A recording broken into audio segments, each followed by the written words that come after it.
تو गाइस चलिए video start करते हैं। आज के डेट में अपने इंडिया के अंदर में मुस्लिम को जितना बदनाम किया जाता है, जितना परेशान किया जाता है, लोग उतना ही मुस्लिम धर्म अपना रहे हैं। तो चलिए आज फिर एक स्टोरी लेकर के आया हूँ रीता बहन का, जो पहले हिंदू बहन थी, अब वो इस्लाम अपना करके मुस्लिम हो गई है। तो चलिए उनका स्टोरी देखते हैं कि क्या राज था उसमें।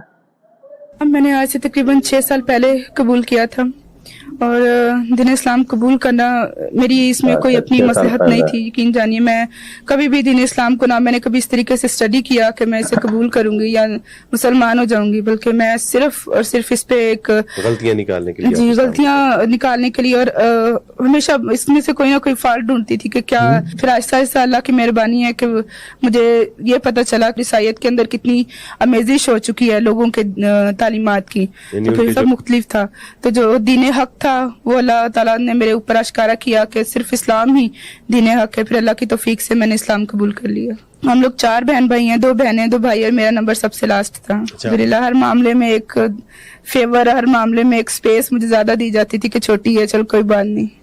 तो बहुत ज्यादा लाड प्यार से पाला माँ बाप ने। MA BEd है।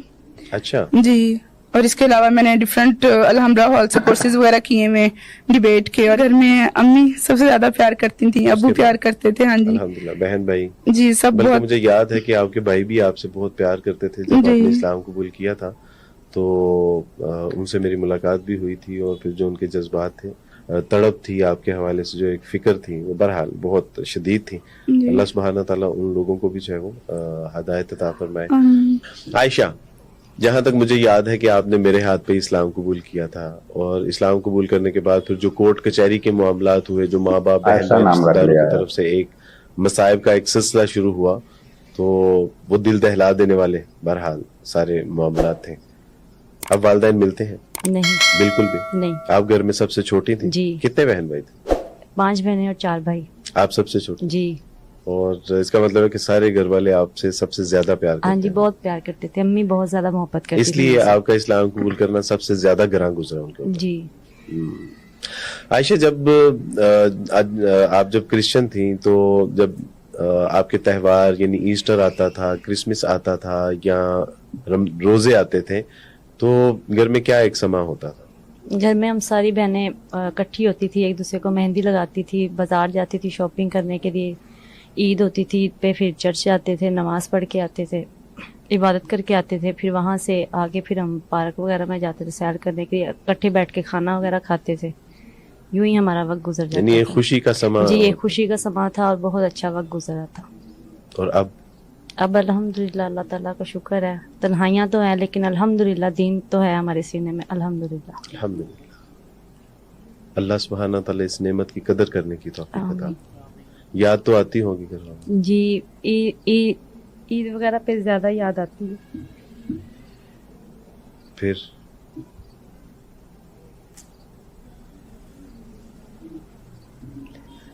आई एम सॉरी,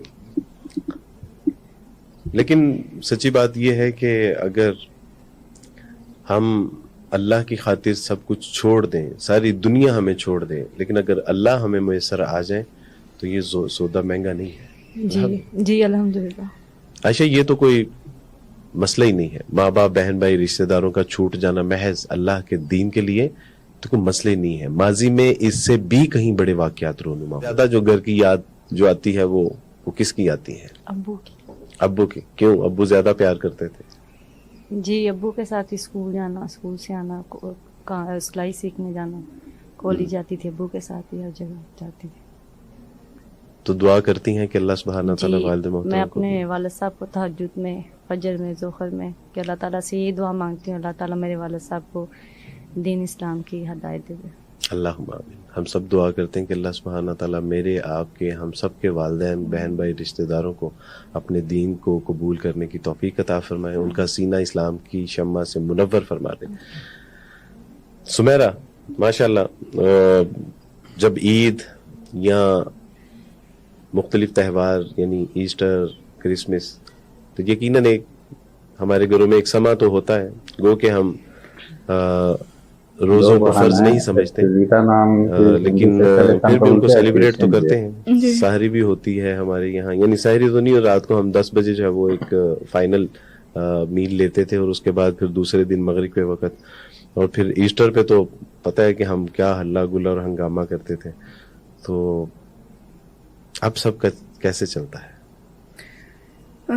ان کی یاد تو بہت آتی ہے زندگی میں, ہر معاملے میں ان کی یاد آتی ہے, خاص طور پہ جب عید ہوتی ہے. ادھر یہاں پہ سب ہم لوگ روزے رکھ رہے ہوتے ہیں, یہاں دسترخوان بچھ رہا ہوتا ہے, تو مختلف طرح سے ان کا خیال ذہن میں آتا ہے کہ اچھا ابو کو تو یہ بہت کھانا پسند تھا, امی کو تو یہ کھانا بہت پسند تھا. تو جب ابو روزہ رکھتے تھے تو پھر ان کے لیے خاص طور پہ کچھ نہ کچھ بنایا جاتا تھا. یا ہم لوگ روزہ رکھتے تھے تو ابو اسپیشل کچھ نہ کچھ بازار سے لے کر آتے تھے, سب اکٹھے بیٹھتے تھے اور پھر رات کو ایک سکون والا مطلب ماحول ہو جاتا تھا, ایک دوسرے سے ریلیکسنگ باتیں گپ شپ وہ سب کچھ یاد آتا ہے. لیکن اب جب عید ہوتی ہے تب بھی الحمدللہ اللہ کا شکر ہے کہ چلے ماں باپ نہیں ہیں, ان کا ساتھ نہیں ہے, لیکن ان کے لیے دل سے ہر وقت یہی دعا نکلتی کہ یا اللہ نے دین اسلام قبول کرنے کی توفیق عطا فرما, اور کبھی نہ کبھی زندگی میں اللہ نے چاہا تو ضرور وہ ہمارے ساتھ جس طرح ایسٹر میں ساتھ ہوتے تھے عید میں بھی ایک دن ہمارے ساتھ ضرور شامل ہوں گے انشاءاللہ. فرض کرے کہ آج اگر کہا جائے کہ اللہ سبحانہ تعالیٰ کا دین چھوڑ دو اور سب کچھ ویسا لوٹا دیا جائے گا جیسا کہ سب کچھ پہلے تھا, تو کیا جواب ہوگا؟ جب میں 5ویں کلاس میں تھی تو میں نے اسلامیات کی کتاب میں ایک واقعہ پڑھا. اس میں نبی صلی اللہ علیہ وسلم سے لوگوں نے کہا کہ قریش مکہ نے کہ آپ ایسا کریں کہ اگر آپ نے اپنا دین نہیں چھوڑا نا تو ہم آپ کو سخت ایذا دیں گے. تو نبی صلی اللہ علیہ وسلم نے جواب دیا اگر میرے دائیں ہاتھ پہ سورج اور بائیں ہاتھ پہ چاند بھی رکھ دیں گے میں تب بھی دین اسلام کی تبلیغ کرنے سے باز نہیں آؤں گا. آج یہ سوچتی ہوں الحمدللہ کہ اگر میرے جسم میں سے ایک ایک خون کا قطرہ بھی نکال لیں, سب کچھ تباہ ہو جائے, سب کچھ لے لیں, تب بھی میں انشاءاللہ العظیم اللہ تعالیٰ کے فضل سے دین اسلام کبھی بھی نہیں چھوڑوں گی. اور چاہے کچھ بھی نہ ہو, کوئی نعمت باقی نہ رہے, صرف اللہ تعالیٰ کے دین پر موت آنا یہ سب سے زیادہ ضروری ہے. رسول اللہ صلی اللہ علیہ وسلم کی ایک حدیث کا مفہوم ہے, اس کو ہمیشہ یاد رکھیے گا. آپ علیہ الصلوۃ والسلام نے فرمایا کہ جب تمہارے اوپر کوئی تنگی تکلیفیں پریشانی مجبوریاں آئیں تو میری طرف پلٹ کے دیکھ لینا کہ تمہارے نبی کے اوپر کس قدر تنگی تکلیفیں پریشانی مجبوریاں آئیں. آپ علیہ الصلوۃ والسلام کو آپ کی بیٹیوں کو طلاقیں دے دی گئیں, آپ کے اوپر پتھر, آپ کے اوپر اوجڑیاں, آپ کے گلوں میں پٹکے ڈال کے کھینچے گئے, آپ کو ہجرت پر مجبور کر دیا. نہیں, آپ کے اصحاب کے اوپر ایسی ایسی تکلیفیں آئیں کہ وہ ہمارے لیے معیار حق ہیں. آج جب ہمیں اپنے ماں باپ, بہن بھائی, رشتہ دار یعنی نظر نہیں آتے تو کوئی بات نہیں. مصعب بن عمیر رضی اللہ تعالیٰ عنہ کا بہت خوبصورت اور ایمان افروز واقعہ ہے کہ جب حبشہ کی طرف جن لوگوں نے ہجرت کی تو اس میں مصعب بن عمیر رضی اللہ تعالیٰ عنہ بھی تھے.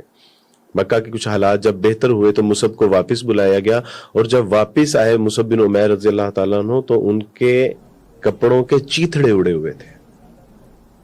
اور رسول اللہ صلی اللہ علیہ وسلم نے ان کو جب دیکھا تو فرمایا کہ یہ وہی مصعب ہے کہ جس کا لباس شام سے سل کے آیا کرتا تھا, یہ وہی مصعب ہے کہ جو بہت قیمتی اور بہت اچھی خوشبو لگایا کرتے تھے, اور جس گلی سے گزر جاتے تھے تو لوگ کہتے تھے یقیناً یہاں سے مصعب ہی گزرے ہوں گے. اور آج وہ مصعب تن کے اوپر واجبی سے جو ہے وہ کپڑے ہیں اور اس کے بھی چیتھڑے اڑے ہوئے ہیں.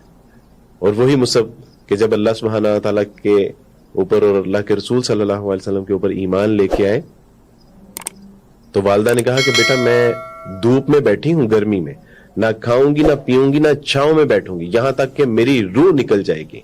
تو مصعب بن عمیر رضی اللہ تعالیٰ عنہ نے فرمایا کہ اماں آپ کے اندر تو ایک روح ہے نا, آپ کے اندر اگر 100 روحیں بھی ہوتی اور وہ ایک ایک کر کے پرواز کر جاتی تو مصعب پھر بھی اللہ اور اس کے رسول کے دین کے ساتھ بے وفائی نہ کرتا. تو یہ میرے اور آپ کے لیے سیکھنے کا سامان ہے. اللہ سبحانہ تعالیٰ ہمیں اسی اسلام پہ زندہ رکھیں, اسی اسلام پہ موت عطا فرمائے. میں نے جب اسلام قبول کیا اور اسلام قبول کرنے کے بعد کئی بار ایسا ہوا کہ میں بالکل تنہا اپنے کمرے میں بیٹھا ہوتا تھا اور سارے گھر والے سو رہے ہوتے تھے. یقیناً ان کی تو عید نہیں تھی, ان کی تو افطاریاں اور سحریاں نہیں ہوتی تھی, لیکن دل پسیجتا تھا. لیکن میں کہتا تھا کہ اللہ سبحانہ تعالیٰ نے اگر ہمیں نعمت اسلام عطا فرما دی ہے, جب اس نعمت اسلام عطا فرمائی تو ماں باپ ٹوٹ گئے, ماں باپ چھوٹ گئے, بہن بھائی روٹ گئے, وہ چھوٹ گئے, خاندان والوں نے بائیک آؤٹ کر دیا. یعنی ایک لمحے کے لیے جب میں نے پیچھے مڑ کے دیکھا تو کوئی نہیں تھا, لیکن سامنے اللہ اور اس کا رسول تھا. تو میں نے کہا کہ اگر اللہ اور اس کے رسول کے بدلے میں ساری دنیا, ساری کائنات کی نعمتیں بھی چھوٹ جائیں تو سودا سستا ہے, سودا مہنگا نہیں ہے. الحمدللہ اللہ سبحانہ تعالیٰ نے اپنے دین مبین کو قبول کرنے کی ہمیں توفیق عطا فرما دی, ہمارے لیے خوش نصیبی ہے. اور پھر जितनी उसने हमसे नेमतें ली हैं उससे कहीं ज्यादा नेमतें तो उसने हमें दी भी हैं। क्या हुआ अगर माँ बाप, बहन भाई, रिश्तेदार नहीं? आयशा, मुसलमानों को कोई पैगाम देना चाहेंगी? जी, मैं उनको पैगाम यही देना चाह रही हूँ कि हमने अपने माँ बाप, बहन भाई छोड़। तो गाइस, ये वीडियो भी बहुत ही शानदार था। रीता सिस्टर ने जो इस्लाम कबूल किया ना, वो मुस्लिम किताब में कुछ गलत निकालने के लिए और बदनाम करने के लिए उस किताब को पढ़ना शुरू किया, और वो किताब को पढ़ते पढ़ते जब उनको पूरा चीज़ का पता चल गया है कि हम लोग ही गलत है, मुस्लिम लोग सही रास्ते पे है, तो उन्होंने भी इस्लाम कबूल कर लिया। तो ये था रीता बहन का ये क्या बोलते हैं स्टोरी।